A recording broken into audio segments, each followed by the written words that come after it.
exactly what you're doing tonight. So thank you very much for being here. We have spent a lot of time over the last year looking at different options and ways to revitalize our downtown and our community.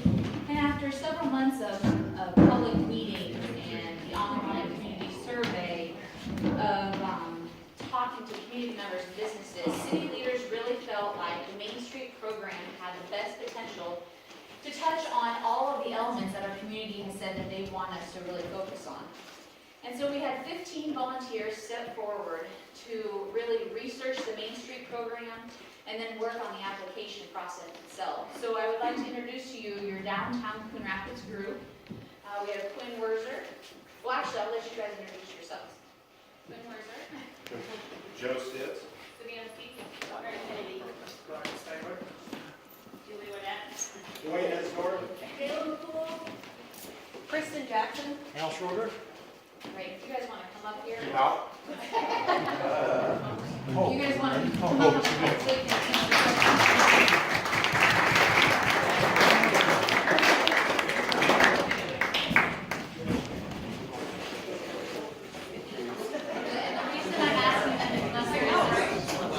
This has really been a group effort. This is a very forward-thinking group of people who really want to make downtown Main Street Coon Rapids the hub of activity again. And they have been putting in a lot of hours, they've been putting in a lot of miles, going to other communities and researching the program, and have really put a lot of effort into this Main Street program. But what is the Main Street program? Main Street Iowa is actually, that's Main Street America, and there's Main Street Iowa. And it focuses on revitalizing downtown districts, giving communities thousands of dollars worth of technical assistance for free when you are part of this program. They focus on a distinct downtown district. So it's not going to focus on the entire town, but the benefits go to the entire community. Woodbine is an example of a community that they've really made a success of this program, and they've actually seen increased enrollment in their school because they've been able to encourage young families to move back to their community because they have a thriving downtown. This program is a lifeline for several of the communities who've used it. And even better than that is that we don't have to reinvent the wheel with this program. They have proven methods that help communities recruit new businesses, improve their existing ones, and really just breathe new energy and life into downtown. And so I'm going to have Samantha play a video for you that really gives you a good visual of what this program is about. There are nations gathering places. Places of shared streets are the heart of our communities. There are nations gathering places. Places of shared memory, celebration, and economic activity. They represent the core American principles of ingenuity, inclusion, and creativity. Yet over the years, main streets have faced many challenges, from suburbanization to the deterioration of historic buildings to the changing face of retail. While these challenges are formidable, today's main streets are resilient. Through hard work, planning, commitment, and action by local volunteers and leaders, main streets across America are thriving. Main Street stands for a revitalized America. Downtown is important because it's the heart and soul of any community. If you don't have a healthy downtown, you simply don't have a healthy town. Everybody knows what it's like when the public square is actually working and thriving. People are buying goods, they're walking back and forth. We all know what it's like to be in a community like that on a Saturday. The sun is shining and you just feel great about being in a Main Street. Main Street America is a nationwide movement with a proven track record of revitalizing older and historic downtowns and neighborhood commercial districts. The Main Street America Network brings together thousands of passionate local leaders who contribute their time, energy, and ideas to building more vibrant and sustainable communities. Entrepreneurs have been the backbone of the American economy for 240 years, and I know that whether it's in the furthest rural corner of the country to a commercial district right in the heart of Chicago, there are men and women with desires to open their own business. What Main Street does is it helps to create the environment in which those businesses are a little bit easier to get up off the ground, and those businesses are more likely to succeed. Main streets are once again the incubators of small business and the launching pad of entrepreneurs. Great ideas are nurtured in communities that appreciate the value of local. The Main Street America Network knows how to encourage these pioneering businesses and how to create the environment to help them prosper. This is a time-tested, comprehensive, market-based, and community-led approach, which has been employed in over 2,000 communities over the last 40 years. If you want to see America grow, if you really want to see America grow, look at Main Streets. Being a part of a network like this, you get to share best practices across all kinds of markets. There may be plenty of areas that are different than yours, but somewhere out there, there's a market that's very, very similar. If you can study what they've done, then you can learn about it. Successful economic development today is not about what you don't have, it's about what you do have.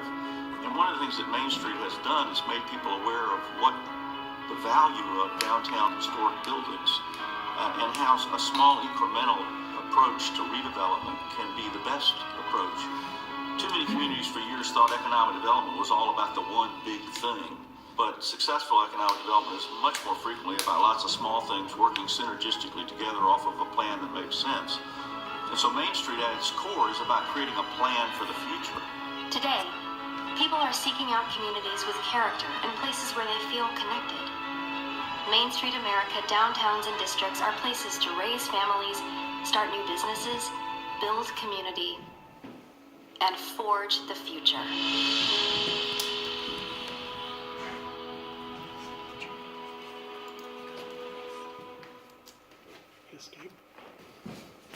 So the Main Street program focuses all of its efforts on 4 key areas: the physical, economic, civic, and social values of Main Street.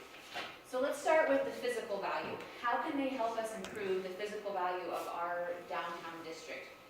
They will give us access to their architects who can come in here and give us designs on how we can improve our building facades, how we can restore the interiors of our buildings, and then they can hold our hands in applying for grants to fund that work, or working through the different programs that can fund a lot of the rehab programs and projects that we want to do.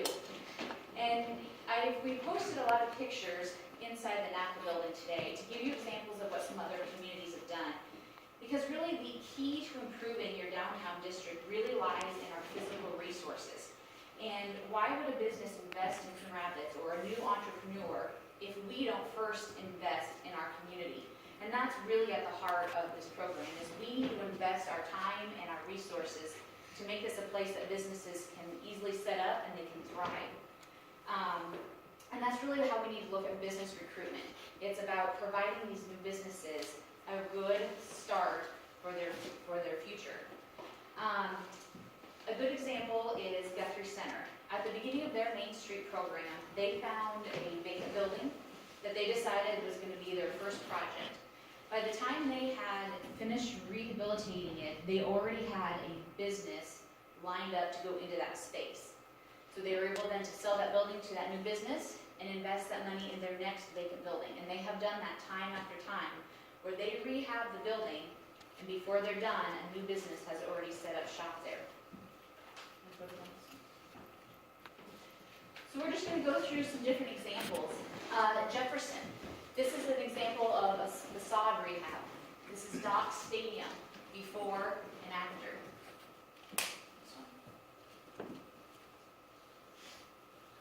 This was a flower shop, before and after. Now these facade improvements really are based on the historic preservation of that building. And so it will require us to get photos of the building originally, which some of our Main Street committees are really spending a significant amount of time on already, looking and researching for those pictures. But this one is not as extensive as Docks was. Docks, they had to remove all of the wood from the front of it to find out what was behind it. This one was less invasive. This was more of just finishing the storefront entrance. Being part of the Main Street program does not mean they're just going to dump a bunch of money in our hands, in our pockets. But what they will do is help us find the funding we need. And they do have some grants called challenge grants that only Main Street communities get. And so here's an example of a challenge grant that was used to take Linda's Fashions, which was actually a vacant building, and they renovated it. You can see the difference between the facades, but they also renovated the interior as well. And then they were able to open Sensibly Chic and put apartments on the second floor. So a building that was sitting empty and vacant after rehabbing it now has two sources of income: apartments upstairs and a business on the first floor. And it's not just about the facade or the storefronts. This is an example of an alley that was less than attractive, and they were able to find a way and funding to spruce it up. This is an example of an apartment that was put upstairs. There are a handful of businesses or buildings that we've already identified that at one time had apartments in them, but they're now at a state of disrepair that they can't be used as apartments. This building being one of them. But this is something that we could do with a building like the Napa store. Interior wise, we're standing in this empty building right now. It could look like this. It could look like this. The sky's the limit, and really it's up to our community to rally and decide to invest in buildings like this and turn them into usable spaces so we can get businesses in them. The challenge grant, I mentioned that. This year, this says $70,000, but they are now doing $75,000 challenge grants. And it's not just a one-time grant. You can apply year after year. It's still an application process, so you have to have a good project ready to go. But here's an example of a building. This would be their activity center. They were able to use this challenge grant to redo the facade and do a layout for the interior. The Main Street program can bring in their architects, and they can do this design work in advance, saving us thousands of dollars of having to hire an architect to give us this level of detail. This is a similar one, a building in Corning. You can see in these pictures on the top right hand, the building was in a state of disrepair. If you look at those ceilings, does that kind of look like the ceilings we're looking at? And they were able to, Main Street was able to provide them with the blueprints they used. So what about this building's future? We invited you all here today, and people were asking, why this building? Why not this building? Why not make this one of our projects? Why not make the building next to us a project? The empty dentist building. We have these vacant buildings. They have good bones. And so we want to use this program to breathe new life into them, our businesses, but we need to jumpstart this process. And we think that the Main Street program is really the way to do that. So beyond the physical, then we get to the economic value of our community. This is business retention, expansion, recruitment, property development, market understanding. A good example of what we could do with this is you think of the business owners in our community who are either nearing retirement or are of retirement age. We don't want those businesses to dry up when they decide that they're done. Excite future generations to become involved in city planning, because it really does take an army to make small towns thrive. So if we don't want to die and we don't want to become a ghost town, then we really need to rally together and start working on these projects. And so the civic value will really work on how we do that. Social value. This is a lot about promotion. And so this is about retail selling activities, image campaigns, special events, marketing strategy. Because we really need to attract people to our community to spend money here, to put more money into our economy. And so a lot of that can be done through a variety of promotions and retail activities that the Main Street program will help us work with. And one of those examples would be like our Main Street block party this weekend. So we decided to do a Main Street block party to kind of kick off our Main Street program. We haven't been accepted in yet, but that doesn't mean we can't start moving forward as if we are one. And so Sunday we're going to close down this half of Main Street. We'll have kids activities from 1 to 5. We have a bags tournament starting at 2. We'll have a band starting at 7 o'clock. The whole time the Main Street will be fenced off so that the two adult beverage the bars can sell alcoholic beverages and you can take them outside and really just have a good block party feeling. And that's just one example of an event that we want to start creating more of downtown to help drive retail activity downtown. What does Main Street look like put out a structure for us that if we follow it, we just continue to grow and get better. But it does take time to make projects happen. And so we'll start small. We'll get some of that low-hanging fruit. We'll make a few changes, improve a few things, and then work on bigger projects and bigger projects. And it really is just an ongoing, indefinite program. In the application process, one of the things that they focused on was, well, what do you want to accomplish from this program? What are your goals? And so we sat down and said, in 3 to 5 years, what do you think that what do we want to accomplish and what do we know we can be successful at? And so historic preservation, we want to renovate several of the downtown buildings. Business recruitment, we want to fill some of the underutilized or vacant buildings. Community development, we need to increase civic engagement and do some beautification improvements. Downtown living, expand upper level living opportunities. We're really finding from the communities we visit that offering quality housing downtown is very exciting for a variety of people and ages.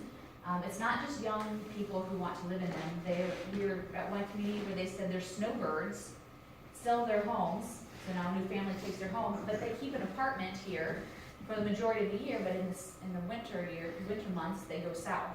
And so they have this great diversity in their upper level living housing. The business development. We have some great cornerstone businesses in our Main Street district and in Coon Rapids in general. So we want to make sure we touch upon them and make sure we help them succeed and use this program to lay that infrastructure. This is the district. So the program focuses on your historic district where you have the most retail activity. And so we've really spent a lot of time and thought on where do we put the boundaries. And so you'll see from the yellow line that our district is going to go as far west as 7th Avenue, so that would be Drago. To the east, we did 4th Avenue, but we included the boulevard so that if we do any streetscaping master plans, we can include that boulevard so that we can go after grant funds through this program to landscape that in the future. You know, we're always thinking about, not right now, but 5, 10, 15, 20 years down the road, what might need to be in this district. We've gone as far north as Park Street and Coon Rapids Insurance, and then as far south as the railroad. That kind of made a very distinctive district boundary. When we had our site visit, the Main Street director walked the whole district with us, and he said, you know, this just feels like your boundary. And so this is what our proposed district looks like at this point. If we're approved, which we will find out on August 13th if our application was accepted, we will have to create a nonprofit that oversees this program. We have a 9-member board, and these are the individuals who have agreed to serve on the first board of directors for the Main Street program. Brian Spangler is president, Joe Stitz as vice president, Mary Kennedy as secretary, Julie Bonnet as treasurer, Kristen Jackson, Gwen Werzer, Savannah Cease, Charlie Nixon, and John Esdor. And you'll see that it has a broad variety of people. We want to make sure we have the utilities represented, the city council represented, business owners represented, and community members represented. Then we also have to have a Main Street director. They require you to have a person hired to oversee the program. And so the city council and the Downtown Coon Rapids group have discussed this and have agreed to share the position of community coordinator and Main Street director, because a lot of what the community coordinator is asked to do actually falls within the realm of the Main Street program. So 25 hours a week will be spent on the Main Street program, and 10 hours a week will be spent on city work outside of that district boundary. Budget. So with any nonprofit, you have expenses. With any program, you have overhead and things that you need to take care of. And so this is the budget that we proposed based on the research we've done from other communities who've done this. and working it into our needs. So, you know, the highest expenses are salary and promotional items. The city has agreed to continue to pay the salary of the Main Street Director / Community Coordinator. So you'll see on our revenue side that in-kind donations, half of it comes just from the city, and this is money that they're already spending towards the salary position, and then they are also offering up the office and the equipment that's already in the Community Coordinator office. So, with that being said, we need to raise $30,000 more to cover our budget.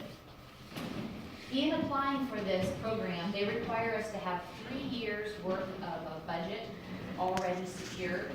So that's why we ask for 3-year pledges. And the reason they ask for 3 years is they want proof that this community is committed to this program. Because if we did it for 1 year and said, oh, we're done, they could have offered this to somebody else. So they really want us to show commitment, and that's why we're doing 3-year pledges. In addition to pledges, they really want us to show a broad range of support. Businesses, utilities, service organizations, individuals, a whole county support as well. So we've set a goal of wanting 100 pledges. So not only do we need to raise $30,000 to cover the budget, but we also need 100 pledges to show that our community is behind this and that our community is committed to revitalizing our downtown. With that, I ask anyone who has yet to pledge today, if you would make a pledge, a 3-year pledge, that can be $25 up to $10,000. It's whatever you are comfortable with. But really what we are looking for is the 100 pledges and some solid commitment to this program. Outside where you walked in, you see there was a thermometer showing our levels. We are happy to say that we are just about at $21,000 raised, and we've received 45 pledges. So we are well on our way to making the goal. Oh, and it just fell off the wall. That's fantastic.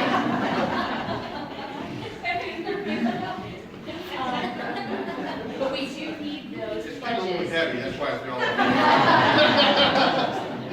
We do need those pledges by June 1st, because the application deadline is in June, so we're coming up on a pretty quick deadline. So anyone who has not pledged money yet, if you could do so, that would really help us in our efforts to get this application. I will say that there are 6 communities, we've been told, who have said that they have put in their intent to apply. They only accept 2. So we want to have the best application of all those 6 communities to guarantee that we get in, because we are just really excited about the possibilities of this program and what Coon Rapids could really be and look like in the years to come. So, you know, give a little or give a lot, it all adds up to building a bright future for Coon Rapids. With that, I will turn it over to the rest of the group for any comments, and if you have any questions, please feel free to ask now. Your neighbor might be having the same questions, so go right ahead. Invitations, let's say that Steve bought this building, would it have to be, does individuals get the grant money, or does it have to be the city of Coon Rapids gets the money, fixes the building, and then a business comes in? So it's all about private-public partnerships. And so the money would go through the Main Street nonprofit. And so there would be a contract that says you as the owner agrees to the historic preservation requirements. Okay, And that's what I was gonna say, the Yeah. historic part. So it does say the integrity of the historic. Yep, or it brings in employment, or it somehow brings in a new value to that building that it would not have had it otherwise. One of the things they mentioned at one of our application meetings was the historic part. They don't want somebody building. So they do the preliminary work for us, so that we don't have to pay the design experts to come in and get it ready for us. So to Doug's point, if we don't get accepted, are we gonna move forward? Yes.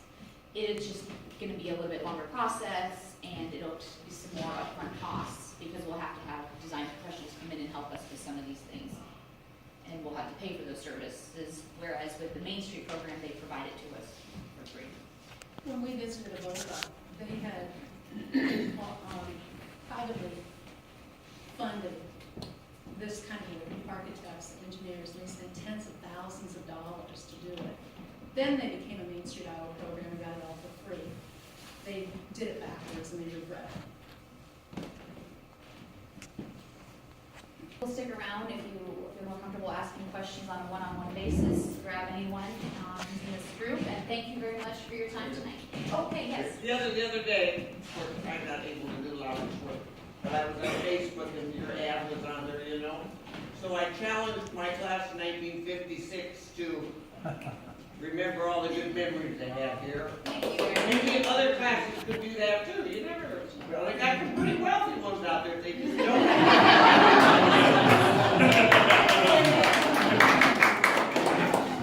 And I was reminded, so this building, if anyone is interested in this building, Jason Hatfield with McLaughlin Family Companies is here tonight representing the family. And right now the building is for sale for $15,000. You know, our hope would be that we could get accepted in the Main Street program and perhaps use a challenge grant, which would be $75,000 to rehab this building. Now, I'm not making promises, you know, the application is competitive, but those are the kind of things that we would like to see be done. And so if you have any questions for Jason about the building, he's here tonight and can take care of those questions for you. Are the upstairs apartments currently usable? No, they are. Are we touring those tonight? I have not intended to. If Jason feels comfortable with everyone walking up there, that's fine, but we'll let him make that decision. Katie, I just wanted to make a comment. I think it's important for everybody here to know that we have a ton of momentum going on right now in Coon Rapids, and other communities outside of Coon Rapids obviously are seeing that momentum. And I think that we just need to be really proud about how far we've come, keep the positive momentum going. If you hear people that are, you know, maybe not in favor of what's happening, encourage them to find the facts, to learn about the facts, to educate themselves, go to the right people to educate themselves. Don't believe everything you read on Facebook. It's just going to take, you know, the whole community to get behind this, and we've come a really long way. So I want to thank all the volunteers that are on this board, and especially Katie. You know, she's been on board now for a year.